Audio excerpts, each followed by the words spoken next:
Halo, semangat siang teman-teman. Kebetulan karena ini siang hari saya tag videonya. Mungkin ini video pertama dengan suasana mobil yang berbeda. Jadi karena kebetulan alhamdulillah saya habis ngangkat mobil BMW E90 tipenya 325i LCI tahun 2010. Sebenarnya saya pengen mobil ini tuh saya udah mikir lah ya, udah memikirkan untuk beli mobil ini tuh udah jalan sekitar 1 tahun ini gitu. Jadi waktu itu memang karena saya udah pakai 46 5 tahun, udah 5 tahun karena sejak tahun 2010. Nah, saya waktu itu setahun terakhir lah ya, dari 2024 itu udah kepengen ada kepikiran untuk upgrade ke seri yang lebih muda. Maksudnya serinya sama, seri 3 tapi dengan tahun yang lebih muda gitu. Dan setelah menimbang-nimbang, awalnya sih saya sebenarnya agak ragu gitu ya beli E90 karena ya di luar-luar sana itu banyak banget komentar-komentar kurang bagus lah ya soal E90. Nah, tapi setelah saya konsultasi sama teman-teman, sama teman baik saya juga Om Doni yang memang biasa megang E46 saya, dan juga setelah konsultasi juga sama istri, akhirnya saya ambil E90 tapi yang 325i. Nah, kenapa sih 325i? Karena kalaupun saya tetap upgrade ke E90 tapi 320i, saya nggak akan pernah melakukan upgrade karena satu, karena mesinnya sama-sama 4 silinder dan suhu operating temperaturnya juga lumayan tinggi. Dan memang mesin E90 yang 325i ini yang kode mesinnya itu N52 ya. Jadi N52 itu ada yang di pre-facelift sama di facelift, itu terkenal dengan mesin yang paling reliable di seri N gitu. Terus kenapa LCI? Karena satu, yang paling penting adalah eksteriornya lebih bagus, lebih karena facelift ya dibanding S90 yang pre-facelift. Bagian belakangnya itu juga udah kayak F30. Terus fiturnya juga lebih komplit gitu, ada sunroof, terus ada pedal shift. Dan yang paling istimewa adalah S90 yang 325i ini sudah pakai Harman Kardon untuk speakernya. Jadi kalau buat teman-teman yang memang di jalan suka musik-musikan atau karaoke, nggak karaoke ya, maksudnya dengerin lagu, udah cukupan banget lah gitu kalau pakai S90 325i ini karena speakernya udah bagus. Terus yang kedua, isu transmisi nih, masalah mekatronik. Nah, S90 yang 325i dia sudah pakai transmisi yang buatan GM, yang dalam artian transmisi ini tuh memang lebih sedikit ada isu masalah mekatronik gitu. Meskipun nggak menutup kemungkinan mekatronik itu muncul, tapi ya tergantung pemakaian kita. Selama kita memakainya juga sesuai aturan dan juga ganti oli maticnya juga intervalnya bagus gitu ya, harusnya sih nggak ada isu lah ya soal transmisi ini gitu. Karena E46 saya juga transmisinya GM, jadi saya udah cukup familiar gitu. Nah, terus yang terakhir ya memang karena pengen upgrade lagi, karena memang saya tipikal orang yang jarang banget gonta-ganti mobil. Bahkan E46 saya juga saya pakai harian selama 5 tahun. Ini saya mungkin bisa ya interval waktu pakainya itu masih lebih lama gitu. Mungkin bisa dari 5 sampai 10 tahun. Nah, mungkin itu aja teman-teman untuk video kali ini gitu. Jadi saya pengen share ke teman-teman jadi ini saya mau ke Bekasi ke tempat teman saya di Om Doni seperti biasa. Mau general check, mulai dari scan sama kita pengen cek aja sih beberapa part-part apa aja sih yang mau diganti gitu kan. Dan pakai 90 juga pertama kali dan baru mulai belajar. Kalau M46 saya boleh dikatakan sudah lumayan katam gitu ya sama M46. Dan jadi ini saya mau jalan ke Bekasi gitu ya, tempatnya beliau, untuk dilakukan general check up. Stay tune video ini sampai habis teman-teman, dan nanti kita lihat gitu ya apa aja yang diperbaikin, dan semoga sih nggak ada banyak masalah sih, amin. Nah, ini dia untuk bayangan dashboardnya. Dan dia kalau yang LCI itu sudah iDrive. Nah, cuman ini sama pemilik sebelumnya itu dipasang rotator gitu sih, agak norak sih ini. Jadi saya selalu matiin, mau dicopot tapi takut ribet gitu ya. Ya udahlah ya, as it is, tapi nggak saya fungsiin buat apa juga.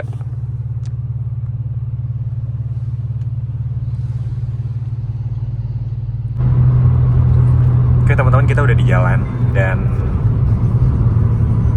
satu hal yang bikin nih udah muncul notifikasi adalah warning untuk ban. Ini saat waktu saya ambil udah muncul ini sih.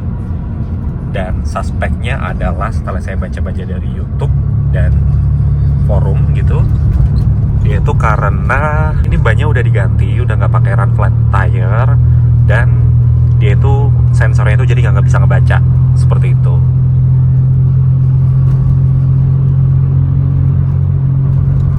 Lari 90 di bawah 2000 RPM-nya, the best sih.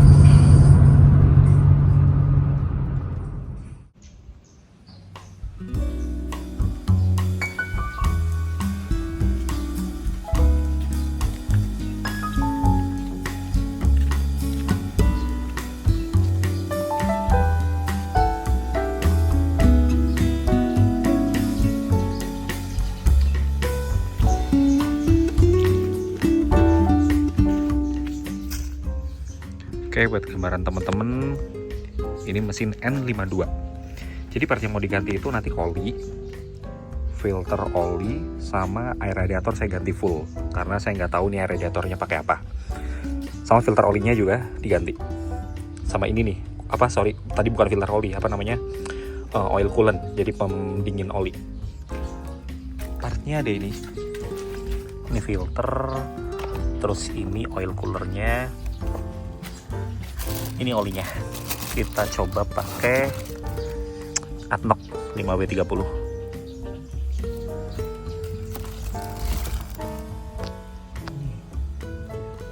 Retak udah nih.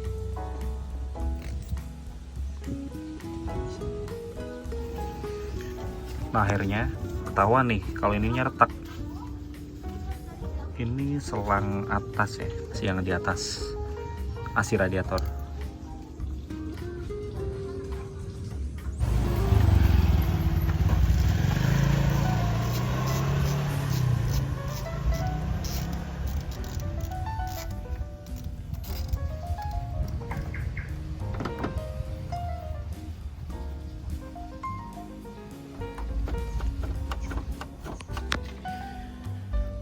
Ternyata sininya retak.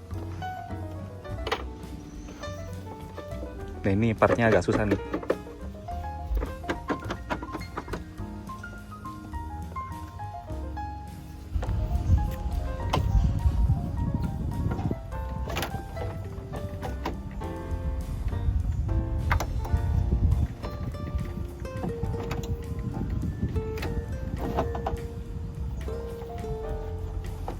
Ketahan ini ya, cooler matic ya.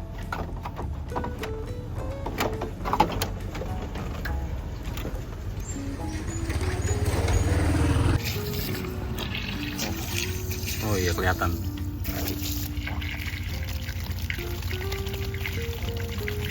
Ini nih ininya ya, tuh. Pretelan-pretelannya. Iya.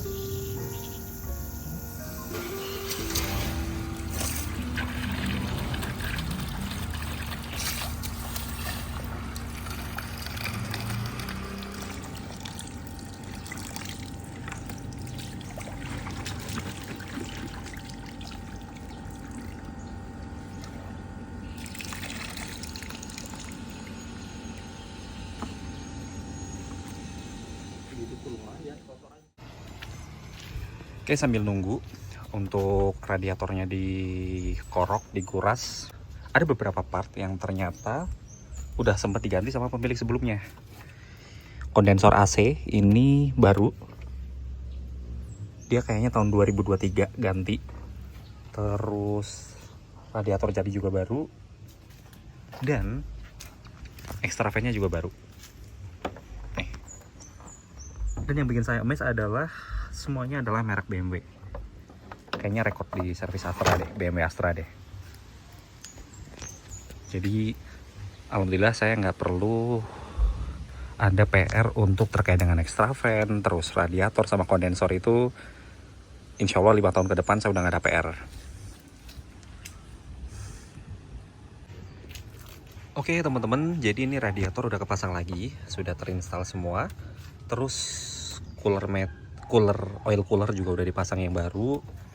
Nah, ini yang lama. Nah, karena ternyata radiator ini pakai air biasa. Nah, jadi karena pakai air biasa, saya awalnya kan mau ganti ke Preston langsung. Cuman karena takutnya kalau ke Preston langsung jadinya bikin semuanya rontok dan mampet. Jadi sementara kita pakai radiator biasa dulu. Saya kurang tahu sih kualitasnya kayak gimana, tapi ya kita coba lah ya. Ini ada mereknya Preston. Saya belum tahu sih ini. Oh, dari AutoGuard sih harusnya lumayan lah ya. Dan setelah ini kita tinggal cross check kaki-kaki karena agak getar kalau di speed 100. Terus ini juga agak oblak, sama cek selang-selang. Barangkali ada yang kondisinya juga nggak bagus kayak gini. Ini nanti mau diakalin dulu. Sambari nanti kita sampai di Jakarta atau sampai di Sunter, kita ganti yang baru. Ini sementara kita akalin pakai pipa, nanti kita diganti. Nanti selang-selangnya tetap keep, soalnya ini ada agak retak, sama ini juga udah retak juga nih. Sampai malam kita tes.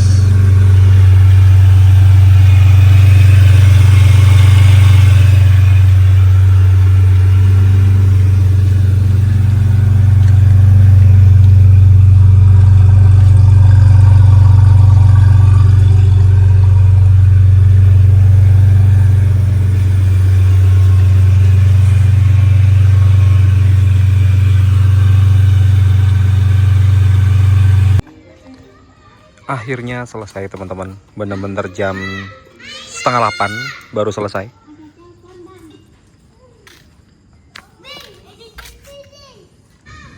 Nah, apa aja yang saya lakukan untuk pertama kali ngebengkel untuk di E90 ini? Bentar, saya masuk dulu.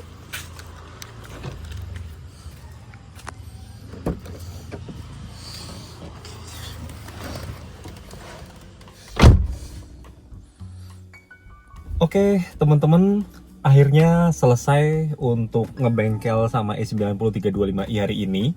Saya sampai ganti baju karena bener-bener tadi tuh setengah hari ya, dari jam 1 sampai jam setengah 8 gitu. Tadi sebenarnya mulai dikerjain tuh baru jam 2-an, jam 2 lebih 15 gitu, karena memang tadi tuh nunggu part gitu ya, dikirim, digojekin dari Jakarta gitu. Dari Jakarta dikirim ke ini daerah Medland tolong dikoreksi ya teman-teman. Jadi dikirim dari sana ke sini, jadi nunggu. Tapi memang tadi pas saya jalan itu udah diorderin. Apa aja sih yang dikerjain hari ini? Sebenarnya yang paling utama hari ini tuh kuras korok radiator. Jadi tadi kita pas bongkar, tadi kan planning awal itu kan kita cuma mau ganti oli, terus ganti filter oli, terus ganti cooler oli, jadi oil cooler yang di depan mesin, sama sekalian ganti kuras untuk air radiator. Tapi ternyata setelah kita kuras air radiator, ternyata orang pemilik sebelumnya ini dia pakai air biasa. Akhirnya karena pakai air biasa, jadi buat ngilain kerak-keraknya ini kita tadi bongkar radiatornya, jadi benar-benar dibersihin. Terus akhirnya tadi diganti pakai air radiator. Pakainya mereknya Preston, tapi dia tuh grade-nya yang di bawah yang biasanya saya pakai gitu. Yang biasanya kan saya pakai itu yang galon warna kuning. Ini warnanya warna merah ya kalau nggak salah. Iya, merah, warna merah tadi yang di video.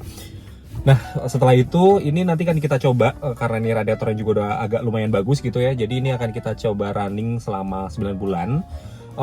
Dan juga tadi udah diganti ya oil cooler, terus ganti oli juga gitu. Olinya itu tadi pakai merek ADNOC, butuh 7,5 liter, jadi masih sisa setengah liter. Saya tadi beli 8 liter, harga satuannya tuh 150.000. Jadi teman-teman bisa dihitung aja dari situ. Terus tadi oil cooler harganya di 970 ribuan. Terus tadi beli packing juga, packingnya itu harganya 270.000. Packing oil filter olinya, tapi ternyata gak jadi dipakai tuh karena memang kita nggak perlu bongkar filter oli. Nah, untuk maksudnya bongkar yang rumah filter oli itu ya teman-teman, yang warna biru itu, warna hitam. Nah, untuk filter olinya sendiri harganya 120.000. Jadi di total ya teman-teman tadi bisa dihitung partnya sekitar 2,6 juta. Sama untuk jasanya tadi sekitar 700.000 untuk pengerjaan selama setengah hari. Sama untuk yang ya pengerjaannya mulai dari ganti oli, terus ganti oli, terus tadi nguras radiator, terus ganti cooler, oil cooler, sama tadi tuh ternyata selang yang untuk bleeder. Jadi kalau E90 itu kan ada selang bleedernya tuh yang dari tabung paling sebelah kanan kalau dari saya ngadep ke depan itu ngarah bleeder ke arah selang bleeding ke arah sebelah kiri gitu, sebelah kiri mesin. Nah itu ternyata tadi agak rembes, jadi tadi diakalin, dikencengin lagi. Tapi ini akan jadi barang yang consumable part lah menurut saya, karena kualitasnya agak kurang bagus sih. Ini kayak agak rawan banget untuk rusak gitu ya, untuk selang ini. Tadi saya tunjukin ya untuk selangnya. Nah itu jadi selang itu teman-teman. Jadi tadi dibenerin, disambung lagi, dibikinin pipa baru. Nanti saya tunjukin lah ya pipanya. Nah jadi selang yang ini nih teman-teman. Jadi selang ini tadi kita akalin. Ini kan dia nggak maju ke arah depan sana. Nah ini tuh tadi pas kita bungkai itu rembes. Jadi kita tadi akalin pakai bikin pipa gitu di dalamnya. Kayaknya nggak kelihatan sih. Nah ini nih ada klem-kleman baru. Nah terus yang bikin saya amazed yang tadi bilang ternyata kipas sama radiator AC dan kondensornya baru. Jadi ini udah bukan jadi PR saya lagi. Paling PR saya yaitu tinggal pembersihan untuk radiator. So far mesin dari kondisi bagus.